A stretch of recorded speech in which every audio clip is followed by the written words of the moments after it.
భగనీహస్తి భోజనం అనేది కార్తీక శుద్ధ విధియ నాడు దీపావళి తర్వాత వచ్చే రెండో రోజు సోదరి ఇంటికి వెళ్ళి ఆమె చేతితో భోజనం చేస్తే అది మంచిది. ఆమె చేతితో భోజనం చేసేటువంటి పండగనే మనము భగనీహస్తి భోజనం అంటారు. దీన్నే మనము భాతృవిద్య, యమ ద్వితీయ అని కూడా అంటూ ఉంటారు అన్నమాట. ఈ పండగ అనేది సోదరుల అనుబంధానికి బలోపేతం చేయడానికి, సోదరుడు సోదరి ఇంటికి వెళ్ళి భోజనం చేయడం వల్ల అపమృత్యు దోషం తొలగిపోయి సోదరి సౌభాగ్యవంతంగా ఉంటుందని భగనీహస్తి భోజనం అనేది పెట్టడం జరిగింది.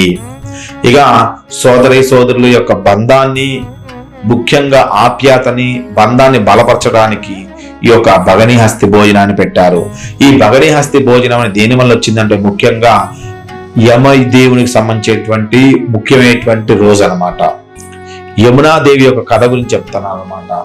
ముఖ్యంగా యమున తన చెల్లెల్లో యమున ఇంటికి వెళ్ళిన రోజు కార్తీక శుద్ధ విధి అన్నమాట. అప్పుడు యమున తన అన్నకు భోజనం పెట్టింది అనమాట. ఆ రోజున సోదరు చేతి భోజనం చేసిన సోదరుడు అపమృత్యు దోషం ఉండదని యమున కోరింది అనమాట. దానికి యముడు వరమిచ్చాడు అనమాట. ఆ విధంగా ఆ యొక్క భగనీహస్తి భోజనం చేయటం వల్ల సోదరుడికి గాని ఎటువంటి అపమృత్యు దోషాలు లేకోకుండా ఉంటాయని చెప్పి ఈ విధంగా వరమివ్వటం వల్ల ఈ రోజు భగనీహస్తి భోజనం అంటే సోదరి కూర్చొని భోజనం అనేది ఆప్యాయతను తింటూ ఉంటారు. ఇదే భగనీహస్తి భోజనం అంటారు.